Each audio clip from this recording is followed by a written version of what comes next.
안녕하세요. 류마지기 유창길 원장입니다.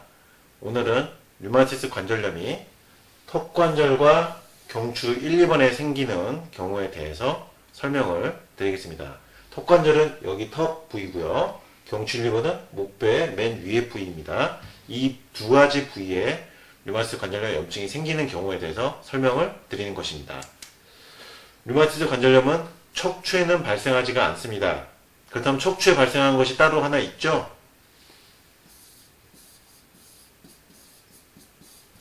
강의성 척추염은 염증이 척추 관절에 발생하게 됩니다. 우리 몸 중심에 척추에 염증이 발생한 것은 강의성 척추염이고, 류마티스 관절염은 팔, 다리, 손가락, 손목, 팔꿈치에 이렇게 사지 말단 부위의 관절에 염증이 나타나는 것이 류마티스 관절염이죠.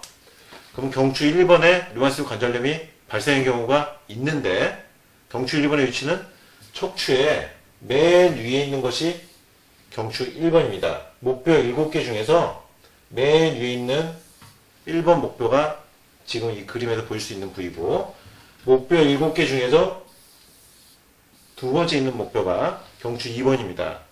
척추 전체 마디 중에서 제일 위에 있는 것과 두 번째 위에 있는 것이 경추 1, 2번이죠. 근데 류마티스 관절염은 척추에 발생하지가 않는데 경추 1, 2번에는 발생한 경우가 있다는 것입니다. 그래서 그 경우에 대해서 이제 살펴보면요.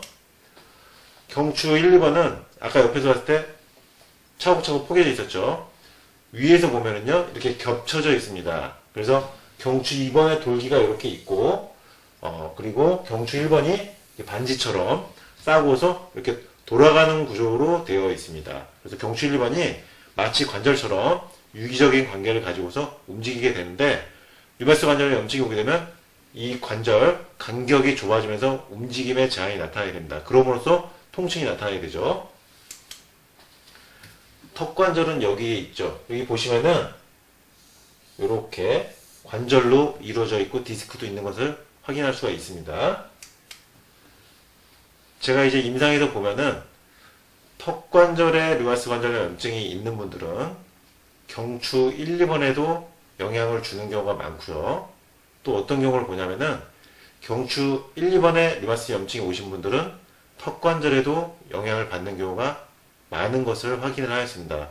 그래서 제가 턱관절과 경추 1, 2번에 대한 이론들을 여러 가지로 연구해보고 찾아봤는데, 그 중에서 제일 잘 나와 있는 이론이 4분원의 원리라고 하는 이 이론입니다. 이 이론은 뭐냐면은 턱관절의 운동 중심축이 경추 1, 2번에 있다는 것입니다.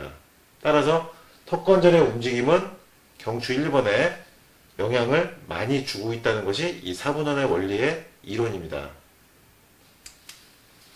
턱관절과 경추 1, 2번이 함께 염증이 발생하는 경우가 있습니다. 아까 말씀드린 것처럼 턱관절이 경추 1, 2번으로 영향을 주는 경우가 있고, 경추 1, 2번이 턱관절에 영향을 주는 경우가 있는데 동시에 나타나는 경우도 많다는 것입니다.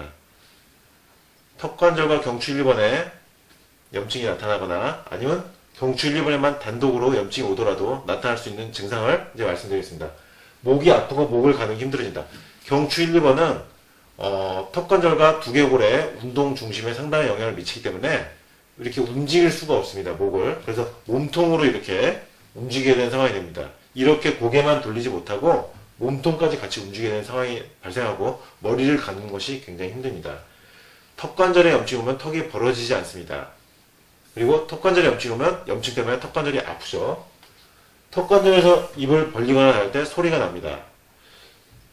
여기서 이제 말씀드리고 싶은 것은 무엇이냐면은 턱관절에 류마티스 증상이 나타나는 경우는 턱관절은 초기의 증상을 잘 나타냅니다. 내가 턱이 아프거나 소리가 나거나 벌어지지 않거나 해서 내가 턱관절에 이상이 있는 것을 금방 알 수가 있는데, 경추 1, 2번의 증상이 나타난 것은 상당히 진행한 다음에 나타난 것을 내가 느끼게 됩니다. 내가 경추 1, 2번의 자각 증상을 느낀 시점은 이미 상당히 진행한 경우입니다. 그런 경우는 몸이 굉장히 힘듭니다. 목으로 움직이기가 힘들고 턱을 벌어지지 않는다거나 몸통으로 이렇게 몸을 움직여야 되는 경우가 발생합니다. 따라서 오늘 말씀드리고 싶은 것은 턱관절과 경추 1번이 아까 서로 영향을 미칠 수 있다고 말씀드렸는데, 턱관절의 증상이 나타났을 때는 그래도 초기나 중기일 수 있기 때문에 빨리 턱관절을 잘 조절해서 경추 1번에 영향을 주지 않도록 미리 대비하는 것이 좋다는 것입니다. 그리고 경추 1번에 문제가 오신 분들은 수술을 하는 경우가 있는데 수술은 최후의 방법이 되겠고요. 경추 1번에 문제가 왔을 때는 아까 말씀드린 턱관절과의 연관성이 있기 때문에 턱관절을 조절하면 경추 1번에 염증으로 인한 통증을 줄일 수도 있습니다.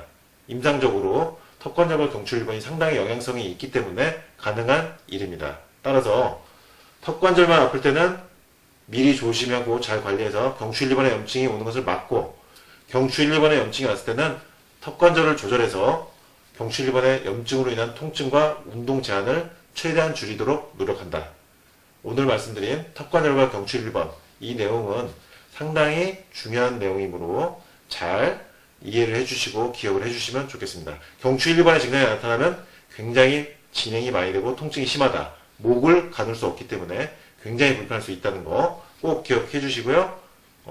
오늘은 여기까지 말씀드리겠습니다. 류마지기 유창길 원장이었습니다. 감사합니다.